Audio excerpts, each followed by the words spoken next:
there, everyone. My name is Ari, and welcome to Made of Mettle, a motivational podcast where we tell stories about regular people overcoming insurmountable odds.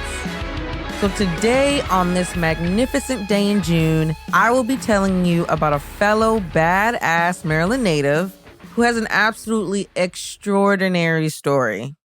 To put it lightly, actual generations of families would not exist if not for the actions of this single individual.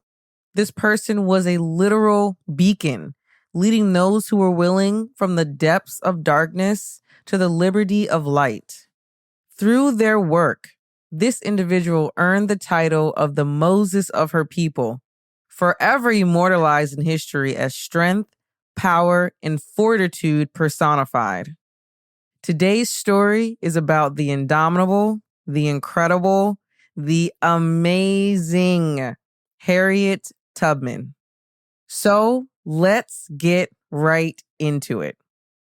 Harriet Tubman was born Araminta Ross around 1820 in Dorchester County, Maryland. Harriet had 9 other siblings, all of whom were born into slavery along with her parents. The suffering of the enslaved African American people during this time period cannot be overstated. As early as 5 years old, Harriet worked as a field hand and maid, as well as cooking and doing a bit of carpentry work on the plantation. 3 of Harriet's siblings were sold to different plantations when the children were very young, splitting apart and essentially devastating the family. After Harriet's 3 siblings were sold away, Harriet's mother was forever changed. An interested plantation owner had traveled from Georgia to purchase Harriet's youngest brother, Moses. Harriet witnessed her mother refuse to allow her son to be taken, a powerful memory that shows a glimpse of the foundation of Harriet's inner grit. Harriet suffered several ghastly injuries early on in life, including severe lashings that left permanent scarring all over her body. One particular incident resulted in one of the more dire injuries for Harriet. Harriet was running an errand in town when she'd encountered an overseer and a slave that had left the plantation on their own. As Harriet drew closer, the overseer told Harriet that she must help him restrain the man who was trying to escape. Harriet flat out refused to help, as any nice and normal person would. In return for Harriet taking a stand, the overseer threw a 2-pound weight that hit Harriet in the head. This injury gave Harriet a lifelong host of neurological issues, including seizures, narcolepsy, and horrible headaches. Harriet had said after the incident that she would experience dream states that she likened to spiritual religious experiences. While suffering through untold physical abuse, Harriet had to endure harrowing psychological abuse as well. Harriet's family had stipulations in the will of a previous owner that granted them all some form of freedom after a certain age. Harriet's father was the first to be freed at the age of 45, but the family's current owners chose not to honor the contract and free the rest of Harriet's family. Due to the lack of legal status for freed African Americans, Harriet's father had no options in order to force his family's freedom. Such was the inhumane treatment endured for most of Harriet's life.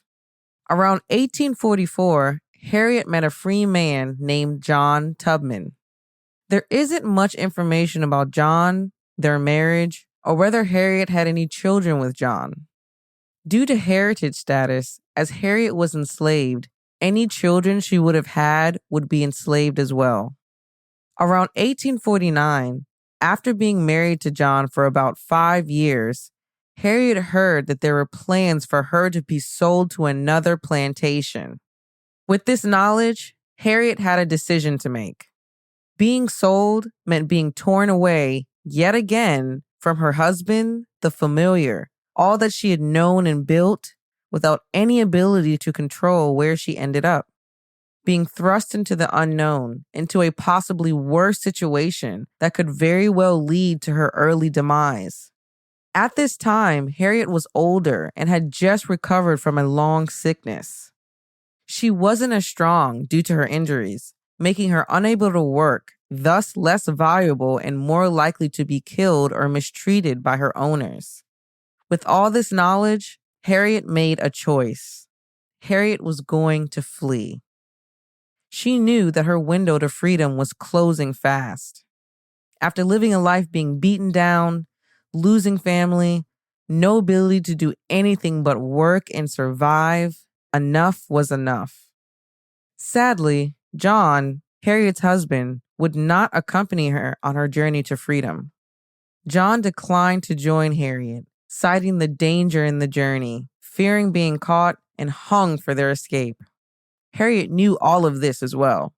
She knew the risks, knew that capture would result in certain death.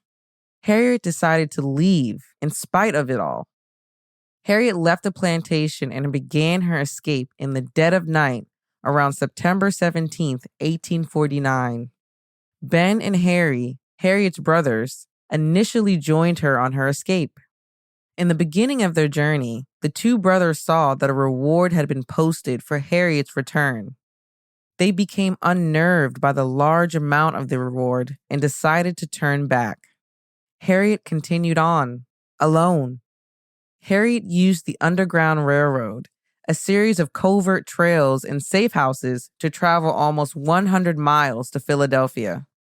This is a quote from Harriet, describing the feeling of stepping over the state line into the free state of Philadelphia. There was such a glory over everything.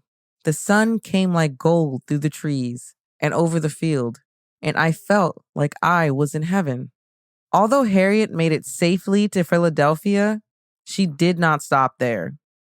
Harriet returned to rescue her family, beginning with her sister and her sister's 2 children after hearing that they may be sold as well.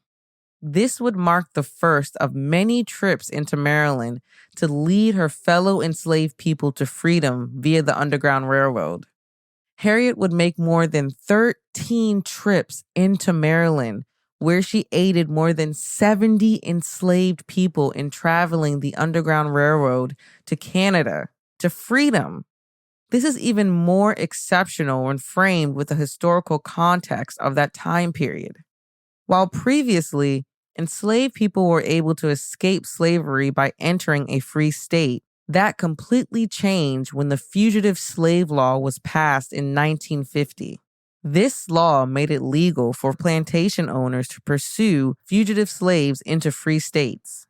This essentially prevented the North from being a free territory and negated the freedom status one received after fleeing. With the passage of this new law, this did not deter or prevent Harriet from continuing her work in helping those who wanted to escape. After the passage of the law, Harriet decided to reroute her final destination from Maryland to Canada, where slavery was unequivocally illegal. For those who followed Harriet off the plantation towards freedom, there was no turning back. Harriet made sure of that by threatening anyone who accompanied her with death for trying to return. She was not going to jeopardize the lives of those she led to freedom, which was a huge risk for someone who returned to the plantation. The woman was a force to be reckoned with. Mind you, she's suffering from all these injuries, as well as old age at this time. It's reported that everyone who traveled with her, Harriet never had a defector. All who traveled with her made it to the other side. All made it to freedom. Harriet was one of the Underground Railroad's most famous conductors. Because of this, Harriet became one of the most wanted women in the South. The rewards offered by plantation owners for Harriet's capture equaled close to $40,000, which was quite a hefty sum back in the day. While slavery sympathizers viewed Harriet as their worst enemy, abolitionists such as Frederick Douglass viewed Harriet as who she was, a savior. Arguably, one of the most famed abolitionists, John Brown, held Harriet in the highest regard. John Brown dubbed Harriet General Tubman and consulted with her as he was recruiting supporters for his campaign to storm a federal armory in Harper's Ferry. Yes, you heard that right. John Brown asked Harriet Tubman for help before he stormed Harper's Ferry. Like, I don't know about you guys, but that fact sends my brain into a mini meltdown. Just FYI. After John's execution, Harriet praised him as a martyr. Harriet also said that she had had visions about John Brown's raid before the fateful day. In spite of her age, in spite of her injuries, in spite of her hardships, Harriet continued to fight for the rights of her fellow enslaved people. Throughout the Civil War, Harriet participated in any way she could in Union war efforts. She worked as a nurse, as well as a cook for Union forces. Through her reputation, Harriet also became a spy and was the first woman to lead an armed front in the war. The result of that momentous expedition was the liberation of over 600 slaves. Harriet would also work as a spy in Confederate territory, reporting back valuable information in order for Union troops to strategize and coordinate better attacks. Between the years 1862 to 1866, Harriet served in the Union forces, essentially a member of the service. It should also be noted, Harriet was compensated so little for her work that she had to support herself by selling food. That was her main source of income, selling homemade goods. Around early 1859, Harriet had acquired land in Auburn, New York. She swiftly moved her parents, whom she'd freed, and other family and friends to this land, turning it into a sanctuary for those she loved and cared for. After the war, Harriet spent most of her time on this property, devoting her time to a number of charitable causes. Although Harriet lived on her own land and had worked for the Union Army for many years, she'd always suffered financially. This did not prevent her from giving, literally, all that she had. Harriet made it her mission to provide for those who could not provide for themselves until the very end. In Auburn, Harriet began to care for the elderly and orphans, people that society had overlooked, and usually those who needed the help the most. Harriet was also an advocate for women's rights and the women's suffrage movement. Around the year 1904, Harriet donated a portion of her land to the African Methodist Episcopalian Church, which would later become the Harriet Tubman Home for the Aged. As Harriet grew older, she watched her family grow with pride, free. Although Harriet was free from bondage, she unfortunately still suffered from the pain and injuries that she'd received during that time in her life. Harriet eventually had to undergo surgery to help with the seizures and other symptoms she experienced resulting from her brain injury. After her surgery, Harriet was eventually admitted to a rest home to live out the rest of her days beside her friends and family.